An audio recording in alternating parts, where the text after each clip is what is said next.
Bonsoir mesdames, vous êtes à votre rendez-vous de chaque samedi soir, votre rendez-vous des décideurs. Aujourd'hui, nous recevons encore une fois de plus le professeur Banzama Lalé qui nous fait l'honneur d'être accompagné par le caucus de députés provinciaux de la majorité parlementaire. Professeur, bonsoir. Bonsoir. Bonsoir mesdames, messieurs. Alors, vous êtes encore une fois de plus sur notre plateau. On l'a dit, on va aborder la question liée à l'insécurité de la province du Haut-Katanga, particulièrement la ville de Lubumbashi, celle qui, à ce jour, pose problème, mais également quelques questions des leurs en rapport avec l'actualité. Voilà, vous n'êtes plus quelqu'un à présenter dans cette émission. Alors, nous allons directement commencer en disant comment avez-vous accueilli la nouvelle du remaniement du gouvernement provincial du Haut-Katanga. Merci beaucoup. Il y a d'abord un correctif à faire. Ici, je ne suis pas accompagné du caucus tout court, de la majorité tout court, mais plutôt de la majorité plus que absolue de l'Assemblée provinciale. C'est vous qui le dites? Non, c'est par rapport aux chiffres. Effectivement. Nous constituons une équipe parlementaire de 48 personnes et la majorité que nous constituons compte 33 députés. C'est ce qui fait que nous avons un caractère absolu d'imposer une volonté à l'exécutif et de savoir ce que nous devons faire par rapport aux besoins du souverain primaire. Merci pour cette précision, mais passons directement à la question, professeur. Oui, nous sommes de mèche en collaboration avec l'exécutif, le produit de la majorité absolue.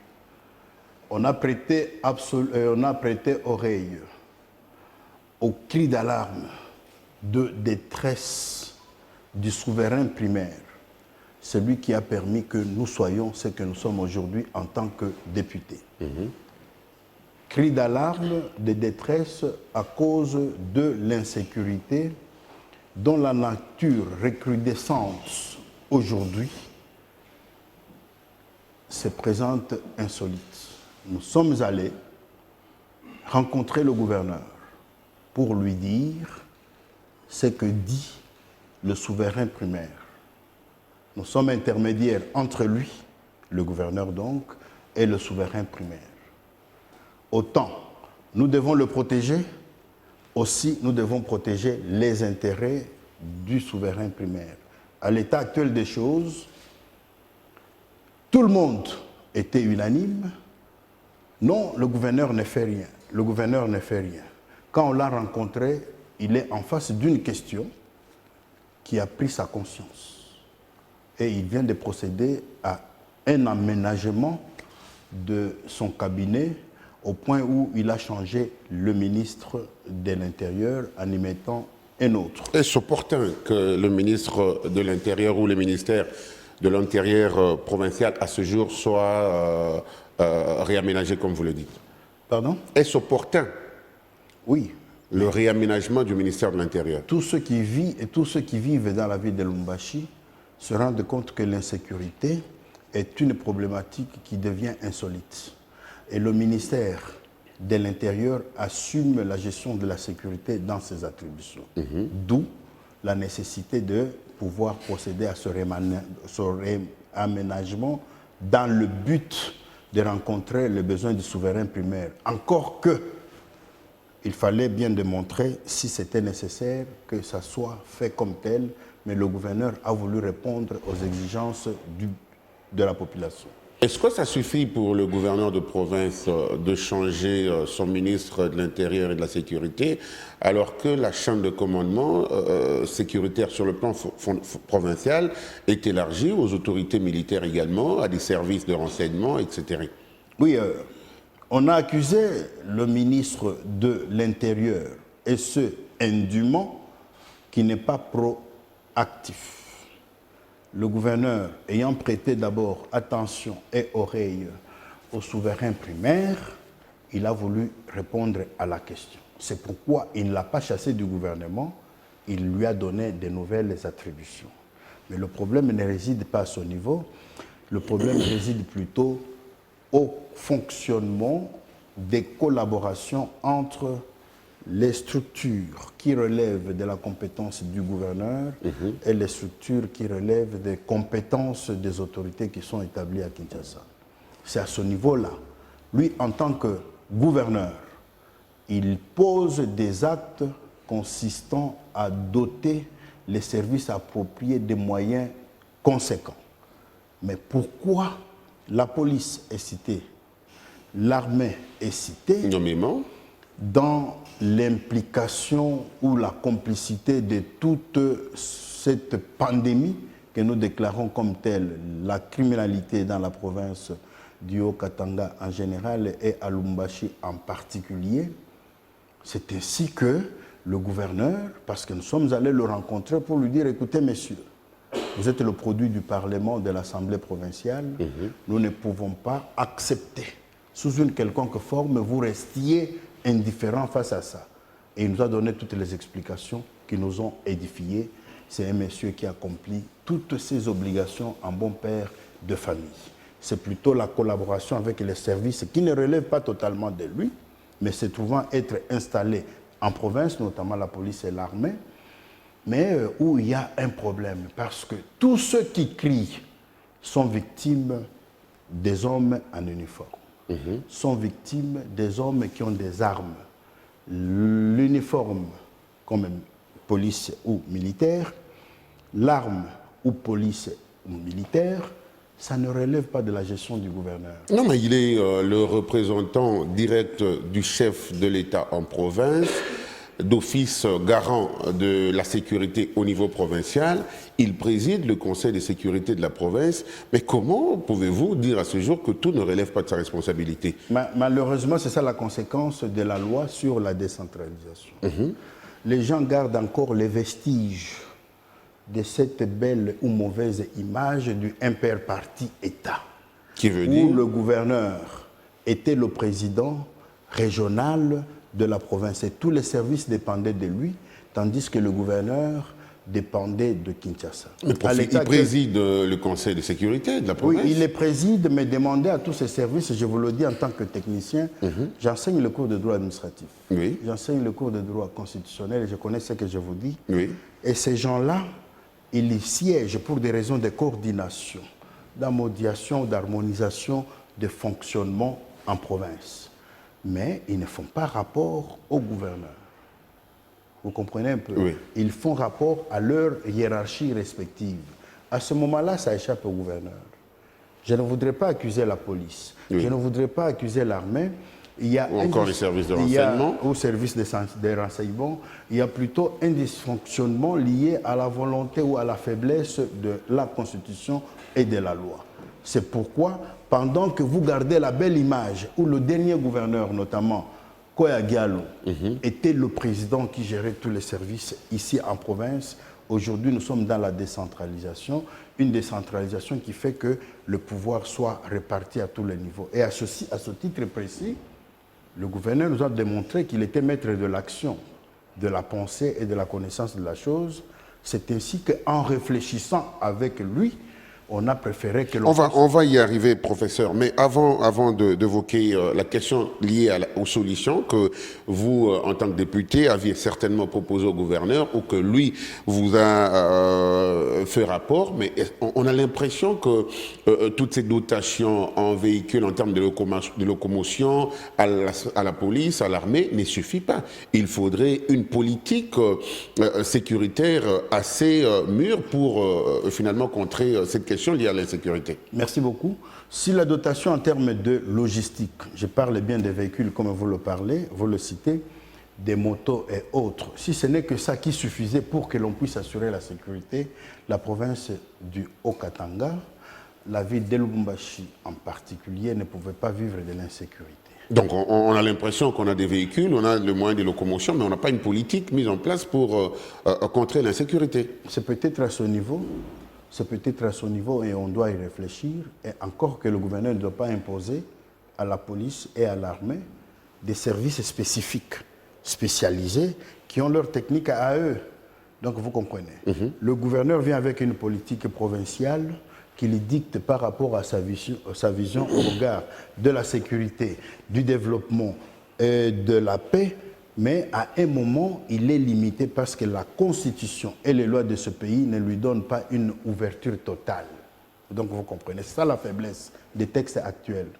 Je discute même avec le professeur, mon maître, le professeur Chitambois, là-dessus sur la décentralisation, et il n'hésite pas à me dire qu'on est dans une période d'essai de la décentralisation.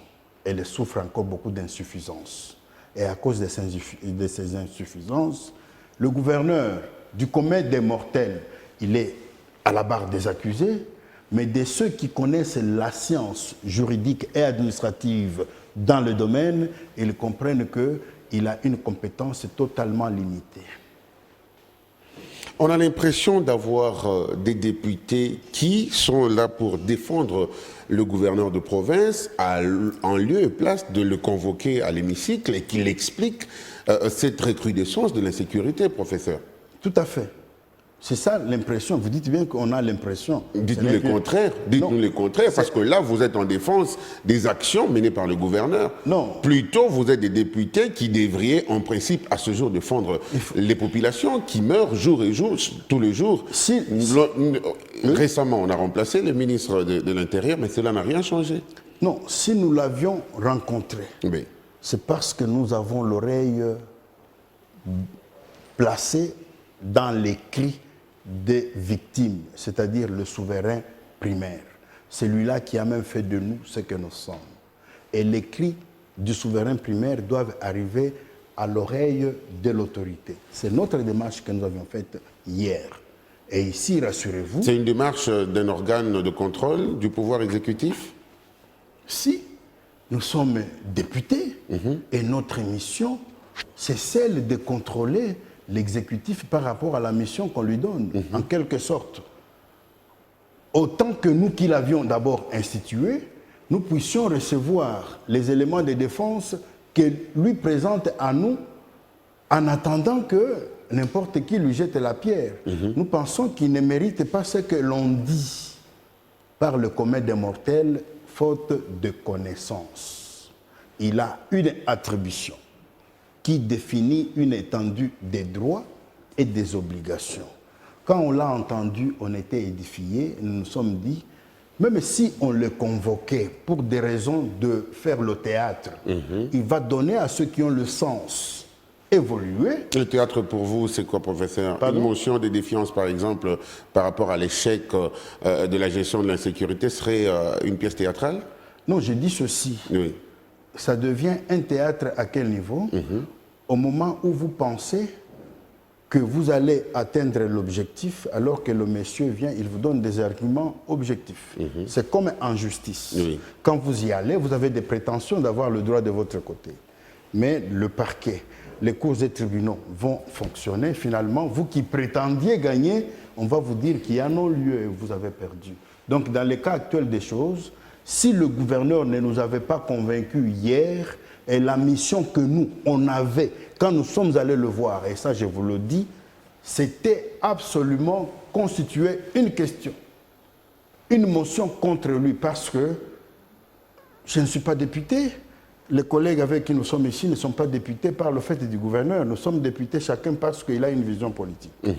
Mais dès lors que le gouverneur nous décevait, mais notre mission était de formuler une question contre lui, une question orale, de soulever même une motion.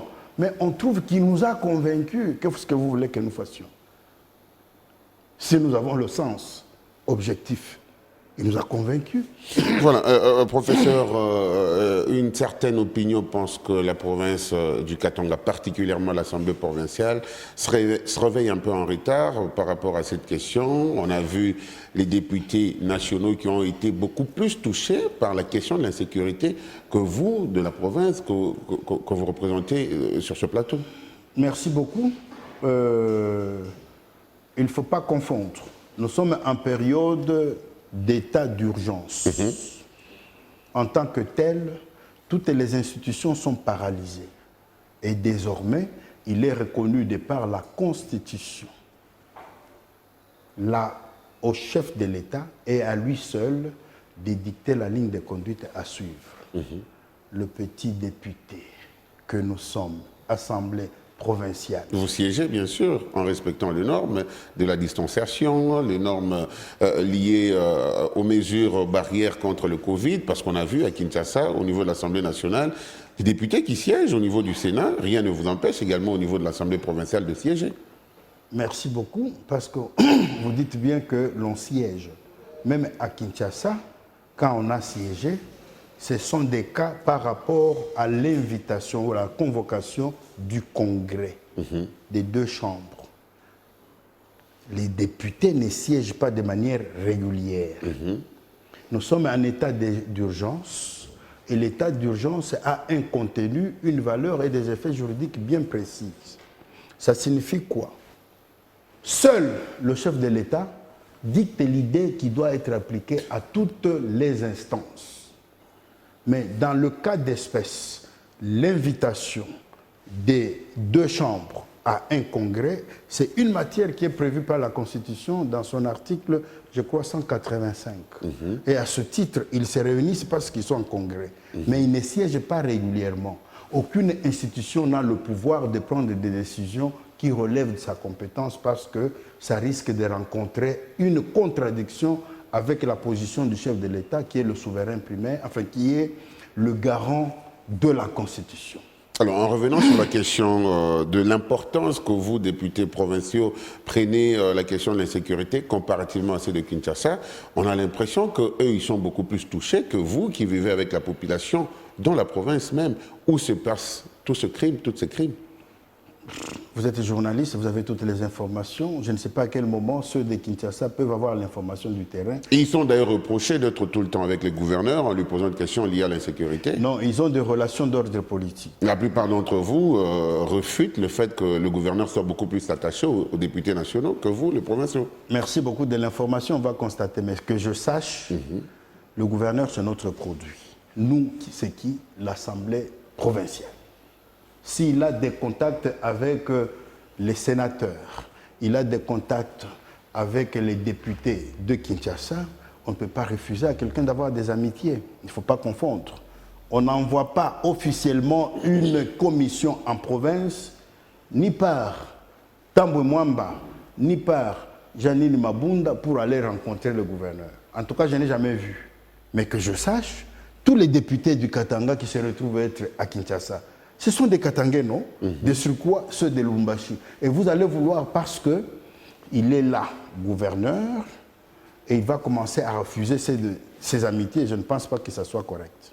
Voilà, vous êtes députés provinciaux, vous représentez plusieurs d'entre vous. La population, une certaine partie de la population, une certaine frange, même si on peut le dire, pense qu'à ce jour, le gouverneur devait démissionner, vu la recrudescence de l'insécurité en province. En principe, il devait démissionner. Parce que la mission du gouverneur en province, c'est d'assurer la sécurité, la paix et le développement. Je dis bien, c'est ça le principe. Mais il faut que ça se retrouve être fondé par le droit. Mais là où lui devait faire, quelle est l'étendue de ses droits et de ses obligations? C'est la rencontre que nous avons eue hier. Et nous avons constaté effectivement, nous allions commettre l'erreur de placer notre oreille à ceux qui n'ont pas l'information.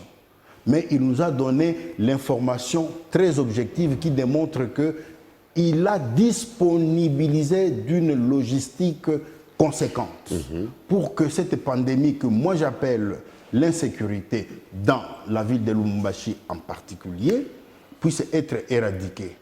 Mais on ne va pas demander au gouverneur de porter la tenue des militaires. On ne va pas demander au gouverneur de porter la tenue des Croix-Rouges ou des policiers pour aller se retrouver au front. Il a une étendue de compétences. S'il fait le travail de l'armée, il commet une infraction. S'il fait le travail qui rentre dans le chef de la police, il commet une infraction. Mais il est jusque-là, je pense, je loue ici, son service juridique qui oriente ses pas de manière à ne pas violer ni la Constitution ni les lois de ce pays. Et ce que l'on attendait de lui, il le fait. mais sauf que la population ne le sait pas. Mais ceux qui multiplient les cris contre le gouverneur pour qu'on ouvre une action contre lui, ils devraient bien se référer à ceux qu'ils ont mandatés pour être leurs rapporteurs, c'est-à-dire leurs députés. C'est ce que nous sommes. Et nous nous sommes rendus sans complaisance sur les lieux et les explications qu'il nous a faites. Mais dites-nous, professeur, après votre rencontre avec le gouverneur, qu'est-ce qui a été dit? Est-ce qu'à ce jour, la population pourrait attendre de cette rencontre des solutions durables? Parce que vous n'allez pas dire à la population qu'on l'a rencontré, il a été convaincant, il nous a dit ceci, mais est-ce que peut-on espérer qu'il y aurait des solutions durables après votre rencontre? Il y a toute une étude qui est en vue. Il y a des... Quelles sont les pistes de solutions, par exemple? Il y a toute une étude qui est attendue et qui doit se faire systématiquement, mais en attendant, il faudrait bien que l'on prenne des positions très rapides. On lui a proposé, dans le cadre de notre caucus, nous qui l'accompagnons dans l'action qu'il est en train de mener, pourquoi? Parce que c'est nous qui l'avions mis au pouvoir et nous sommes prêts à le démettre s'il est défaillant. Mais il nous a prouvé le contraire. Et ici, nous lui avons proposé un schéma. Le schéma est le suivant. 1. Que l'on puisse remettre le pouvoir au chef de quartier ou à la base et que le chef des quartiers soit doté d'un nombre important de policiers et des militaires qui vont travailler avec le CCO, de telle sorte que, au lieu d'appeler la police dont le dispositif sécuritaire se retrouve à la Katouba, moi qui suis à Kilobé-Lobé, le temps que ça va prendre, le malfrat aura déjà perpétré le forfait. Pour éviter ça, que les policiers soient sur place, dans le quartier, en train de faire leur patrouille. Les policiers d'un côté, les militaires de l'autre, accompagnés par les CCO, et on va se retrouver être en face d'une équipe mixte. Et celle-ci a le devoir de répondre aux appels de ceux qui sont en détresse. En d'autres termes, au niveau du quartier, on trouvera la liste de tous les policiers, de tous les militaires et de tous les agents en tenue civile qui sont censés être appelables en cas de détresse et qu'ils répondent ponctuellement. Si un numéro est empêché, est bouché pour des raisons, par exemple, d'électricité, parmi les 10, les 20 numéros, il y a un qui va répondre.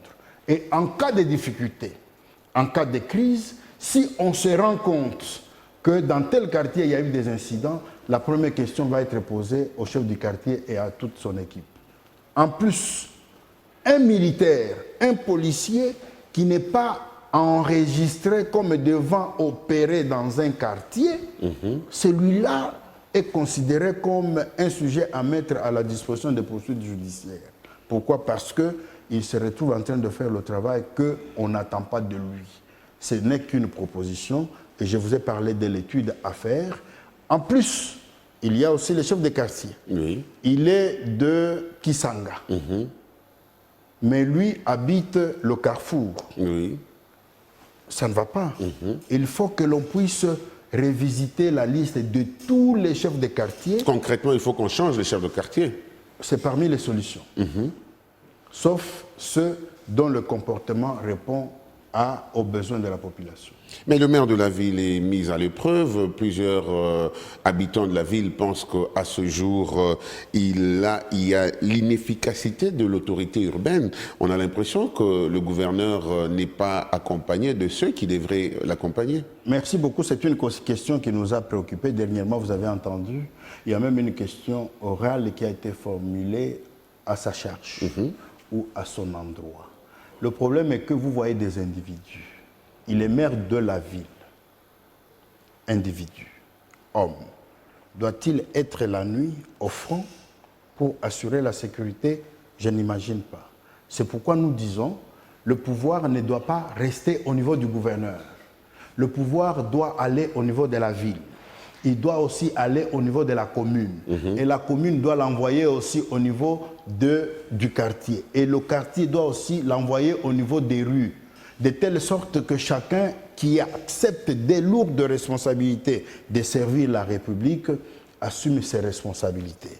Et dans le cas d'espèce, vous n'allez pas voir le gouverneur, vous n'allez pas voir le maire, vous n'allez pas voir le ministre, vous allez voir plutôt les responsables directs qui vont répondre des actes. Voilà, on va terminer cette question de l'insécurité. Professeur, rassurer à la population qu'après votre rencontre avec le gouverneur de province, ils peuvent enfin dormir paisiblement. Ils ne peuvent dormir paisiblement que si et seulement si on rencontrait la pensée que les honorables députés ont apportée au gouverneur. Si cela n'est pas fait, par exemple? Si cela n'est pas fait, ça va rencontrer des couacs. Et ça ne va pas être fait, pourquoi? Parce qu'il y a des préalables.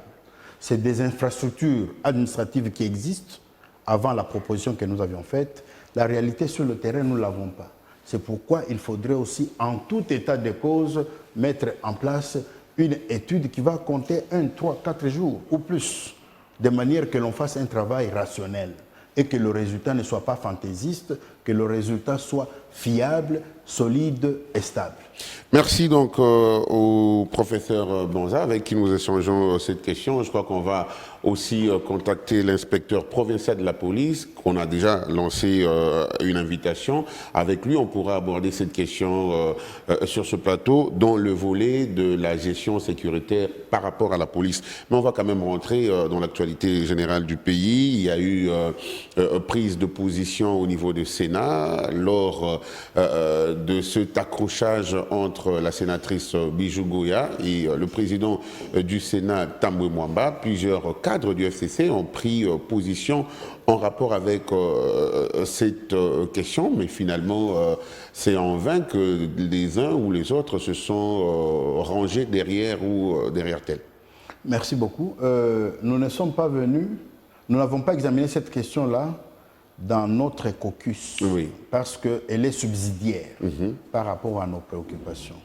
J'ai des honorables députés oui, qui trouvent que cette question ne devait pas faire l'objet d'une préoccupation. Et je ne peux donc pas, pour le respect que je dois à la structure, en faire une préoccupation qui me concerne, sauf si vous me posez la question à titre individuel. Mais vas-y, allez-y en titre individuel, parce que oui, vous êtes intervenu sur cette oui, question. À titre individuel, oui, sous réserve d'être soutenu par ceux avec qui nous faisons ensemble le corps. Cela ne nous dérangerait pas. Merci. Moi, je pense, Bijou Ngoya, une personne bien identifiée dans la ville de Lubumbashi, Tambwe Mwamba, une personne bien identifiée au niveau de Kinshasa, apparemment se sont rencontrés à partir d'un jour. On ne sait pas. Parmi les 7 jours de la semaine, c'était quand? Il semble avoir une histoire. Et cette histoire a évolué jusqu'à ce que, aujourd'hui, on se rend compte, grâce à l'épopée que nous avons vécue, Tambwe Mwamba parle et il fait la traçabilité de leurs relations. Et ce sont des choses un peu sensibles, qui frôlent la sensibilité. Un peu indisposantes qui sont sorties. Mais quelque part, est-ce que ce n'est pas une relation privée dont le manque d'harmonie a débouché sur l'officiel en ce qui concerne la mission du Sénat? Point d'intérêt. Mais ce qui m'intéresse dans la chose, c'est le fait que je ne connaissais pas Tambwe Mwamba, je viens de le connaître. Je ne connaissais pas Bijou Ngoya, je viens de la connaître. Étant politique congolais? Oui, ce sont des hommes politiques. Président du Sénat, oui, d'une non, connaître, quand je parle... institution aussi grande de notre pays? Non, connaître... Ces animateurs, nous parlons des animateurs de cette oui, chambre. Connaître, c'est connaître. Je vous connais, mais je ne vous connais pas. Donc vous comprenez, je connais le nom de Tambwe Mwamba. Oui. Il y a longtemps que je le connais. Oui. Mais je viens de le découvrir dans une assiette, affaire Ngoya. Bijou Ngoya. Même à Kinshasa, elle est ma voisine. Je la connais. Mais je ne la connais pas. Maintenant, je connais que les deux ont une historique, une relation qui a une traçabilité. Du bien au mal. Le mal, c'est ce que nous avons vécu. Voilà, c'est une situation insolite. Je déplore ce qui est négatif à mon oreille, dans le chef du comportement de l'un et de l'autre. Mais je dis, mais que voulez-vous? C'est la démocratie. Mais bien avant le pardon, semble-t-il, du président du Sénat, plusieurs cadres du FCC que vous êtes également ont soutenu l'action du président du Sénat. Je continuerai à le soutenir jusqu'à la dernière énergie de ma conviction. Je soutiens Tambwe Mwamba. Parce que je le soutiens à quel moment, au moins, il m'a donné une révélation. Quelle est cette révélation? Bijou, vous êtes venu chez moi plusieurs fois. Bijou, nous nous sommes rencontrés plusieurs fois. Voilà ce que je connais, c'est pourquoi je le soutiens. Et quand il dit que vous m'avez contacté, s'il vous plaît, vous m'avez posé la question. Oui. Quand il précise que vous m'avez demandé que nous puissions faire les affaires, c'est une insanité spectaculaire.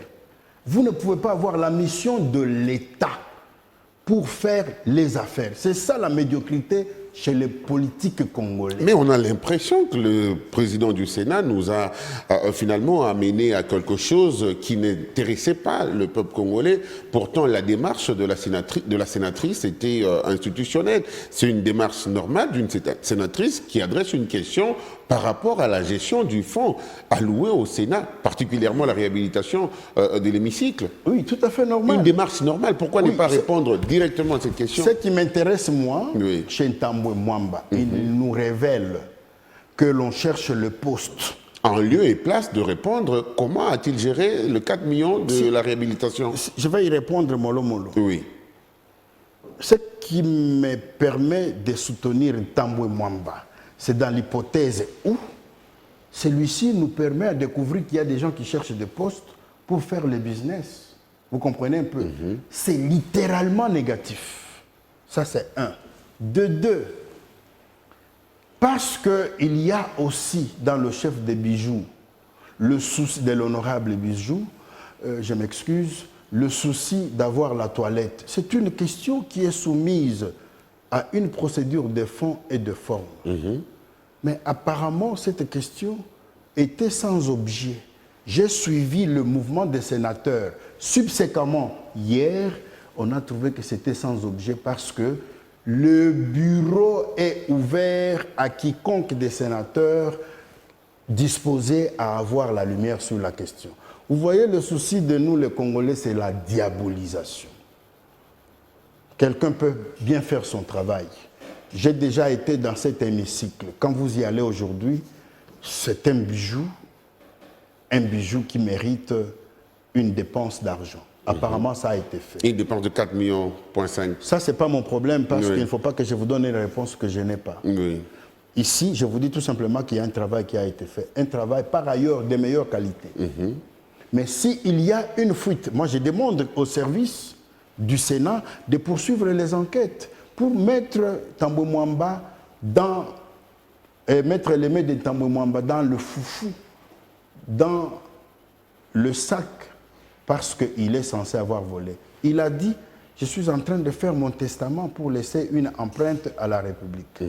Apparemment, il veut faire du mieux. Il veut faire la meilleure chose. Cela doit correspondre, professeur. Alors, on va quand même changer. Mais que pensez-vous? Vous êtes professeur d'université.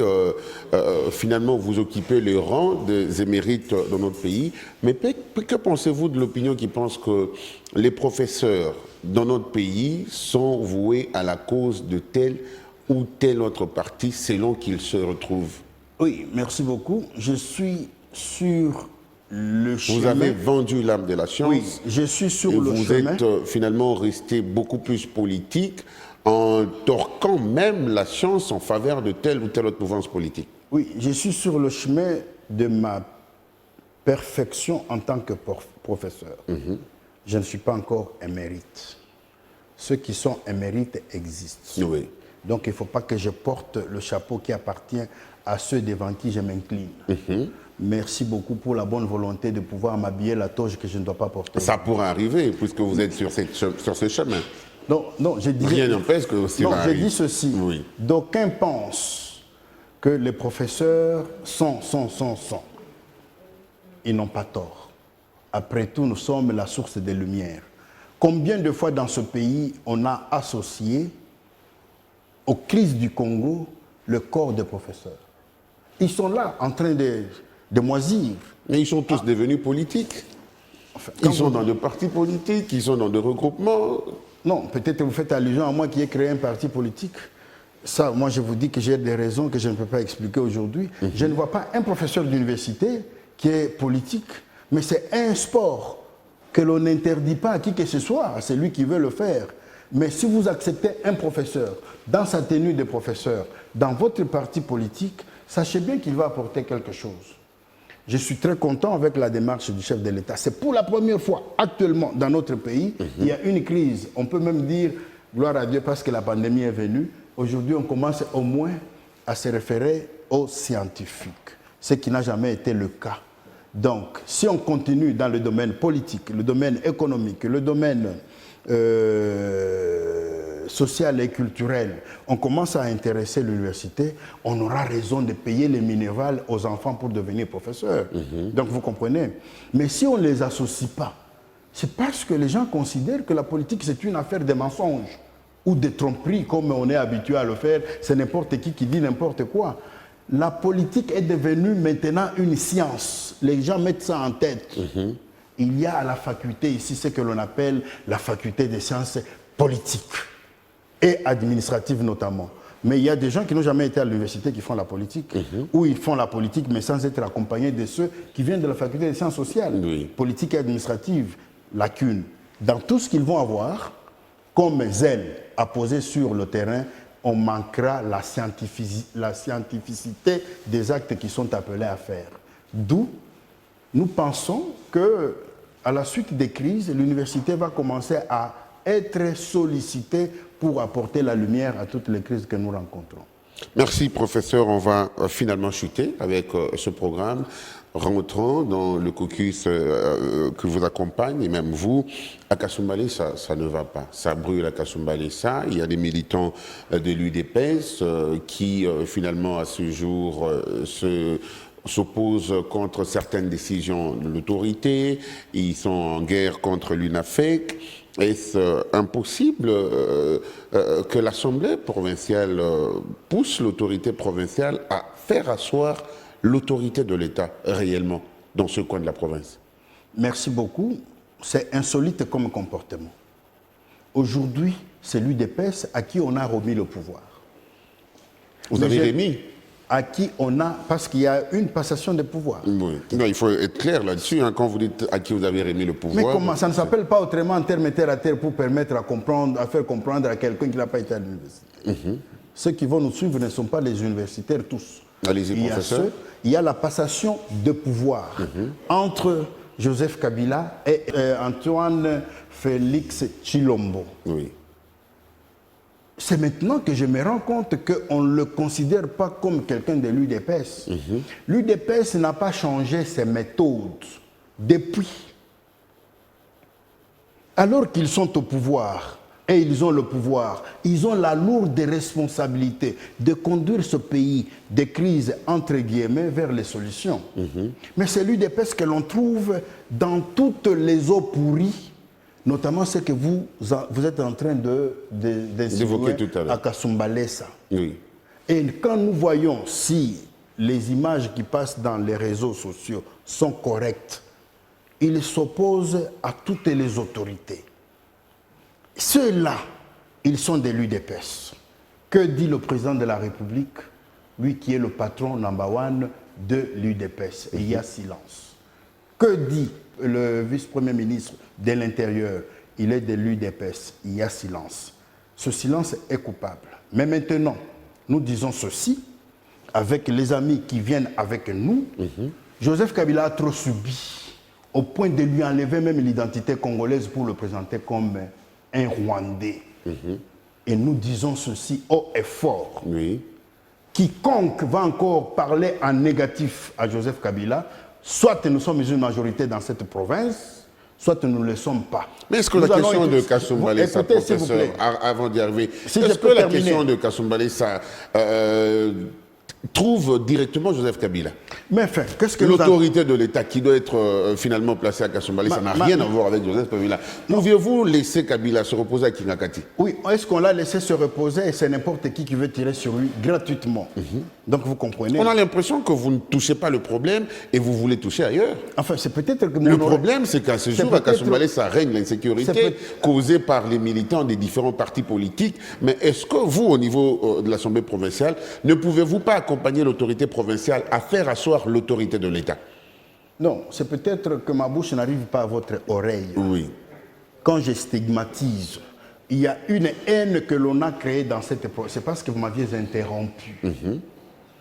Il y a une intimité entre le FCC et Joseph Kabila, qui en est non simplement le créateur, mais l'autorité morale. Et à ce titre précis, les gens ont cultivé dans cette province une haine contre Joseph Kabila, même contre tout ce que Joseph Kabila a fait. Mais que les gens, ces gens-là, sachent, nous avons besoin du partenariat politique. Il y a déjà une alliance qui existe. Mais dans cette province, il y a eu des candidats qui sont venus de plusieurs tendances et Jacques Kiaboula est passé parce que la majorité a décidé. Ça ne se fera pas autrement. Et nous estimons aujourd'hui, dans la mise en place de l'équipe gouvernementale, il y a même une place que l'on a réservée pour des raisons de l'esprit que nous attachons à l'alliance ou à la coalition. On a réservé ça à l'UDPS. Mais on sent plutôt sur le terrain que cette place est indûment occupée.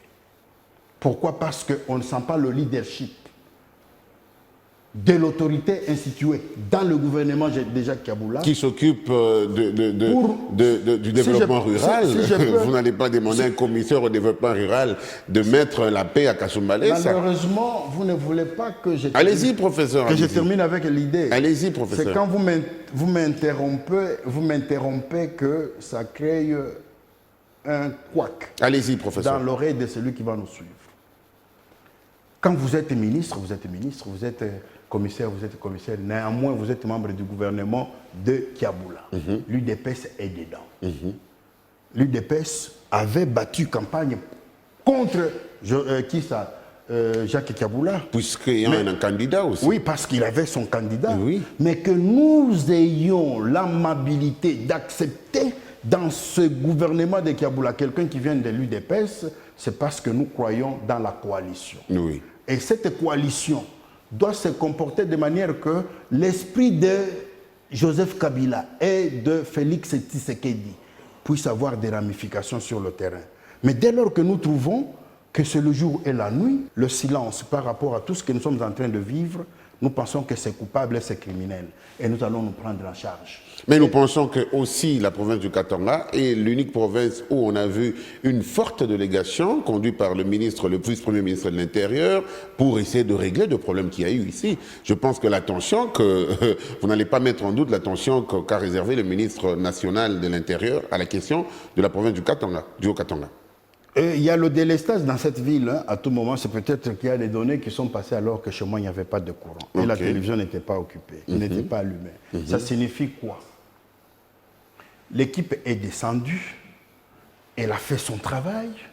Quelles sont, vous qui êtes très attentifs, quelles sont les conclusions à quoi on a débouché par rapport à l'épopée Gédéon dans la ville ici?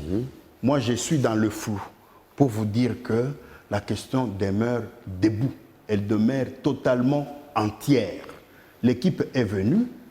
Nous attendons jusque-là pour que nous sachions dire à ceux qui sont avec nous, voici les conclusions. Mais moi, je n'en vois pas.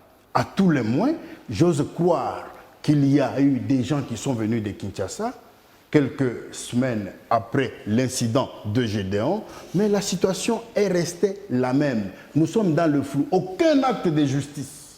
Aucune poursuite judiciaire. C'est que la population est en train de décrire. Mais il y a eu des sanctions des autorités militaires, il y en a qui ont été convoqués, vous n'êtes pas informé de tout ça? C'est pourquoi vous me donnez l'information, c'est bon, mais la convocation c'est une chose. Voilà, on va chuter au nez à la fin de l'émission. Est-ce que devant le sang tel que nous l'avons vécu, on ne peut pas ouvrir un procès? Et où est-ce que le procès a été tenu, même quand chez moi je n'ai pas le courant régulièrement, pour que l'on dise à la population désormais vous devez respecter la loi? même vous, Gédéon, vous devez respecter la loi, et ceux qui ont la gestion de l'État doivent aussi respecter la loi. Est-ce que vous avez eu un procès dans ce sens? Voilà, on est à la fin de l'émission. On va chuter avec cette toute dernière question. Vous aviez dit tout à l'heure que, comme jamais auparavant, vous serez attaché à Joseph Kabila Kabange, qui est autorité morale du FCC, mais l'on assiste que Joseph Kabila est traduit en justice. Il y a une plainte contre Joseph Kabila avec plusieurs griefs à sa charge. Qu'est-ce que vous, en tant que caucus, plus que jamais engagé derrière Kabila, envisagez faire? Oui, avec les collègues. Je rappelle que la plainte est du pasteur Mukuna, de l'évêque pasteur Mukuna, de l'église ACK de Kinshasa, qui crée une sorte d'éveil patriotique en République démocratique du Congo. Merci beaucoup. Avec les collègues, cette question a fait l'objet de notre échange, mais de manière superfétatoire. Pourquoi superfétatoire? Parce qu'on n'a pas les contenus exacts ou les contours exacts de cette question. Mais nous avons compris qu'il faut soutenir le pasteur, c'est l'évêque? Oui, l'évêque Mukuna. Oui. Pourquoi? Parce que lui au moins n'a pas pris les armes contre Joseph Kabila, il a suivi la voie républicaine, celle de la justice. Donc vous soutenez l'évêque Mukuna dans sa démarche? Vous m'avez posé la question, j'y réponds. On chute rapidement, professeur, on n'a pas assez de temps. Il y a longtemps qu'on avait le temps, si la question était... On n'en a plus malheureusement. On n'en a plus malheureusement. Allez-y très rapidement. Oui, nous l'avons soutenu par le fait que la démarche est républicaine. Bravo au pasteur Mukuna. Mais là où il va en justice, c'est pour solliciter que la loi soit appliquée. Or, l'état des lieux de cette loi-là aujourd'hui contre Joseph Kabila, je ne vois pas comment est-ce qu'il va obtenir gain de cause. Merci, professeur. Merci. Merci, mesdames, messieurs. C'est la fin de l'émission. On va se retrouver très prochainement. Ça sera le samedi prochain. Nous recevons ici sur le plateau le professeur Banzama Lalé, qui est accompagné de l'échantillon du caucus de la majorité parlementaire au niveau de l'Assemblée provinciale du Haut-Katanga. Un tout dernier mot? Oui, je ne suis pas seul. Hein. Oui. Je suis là avec les éminents honorables. Oui. Notamment... Merci de nous faire l'honneur. Notamment l'honorable Assamba. Ne vous gênez pas, regardez votre caméra. Assamba qui est mon adjoint direct. Oui. Il y a le rapporteur Mike. Il y a la questeur, enfin la caissière, c'est Angelani. Il y a Mwachausem qui est notre... Qu'on n'a pas pratiquement vu. Hein, il est impossible de voir quand les gens cachent le visage. Toute la beauté est cachée dans... Effectivement. Toute la beauté est cachée dans les histoires contre le corona. Et enfin... il y a le conseiller Baloy. L'emblématique, l'ancien ministre d'ailleurs. L'un des piliers de notre structure. Merci beaucoup, professeur. Merci à toutes les personnes qui nous ont suivis. Et ça, c'est le rendez-vous est pris pour le samedi prochain à partir de 21h15. Merci et à la prochaine.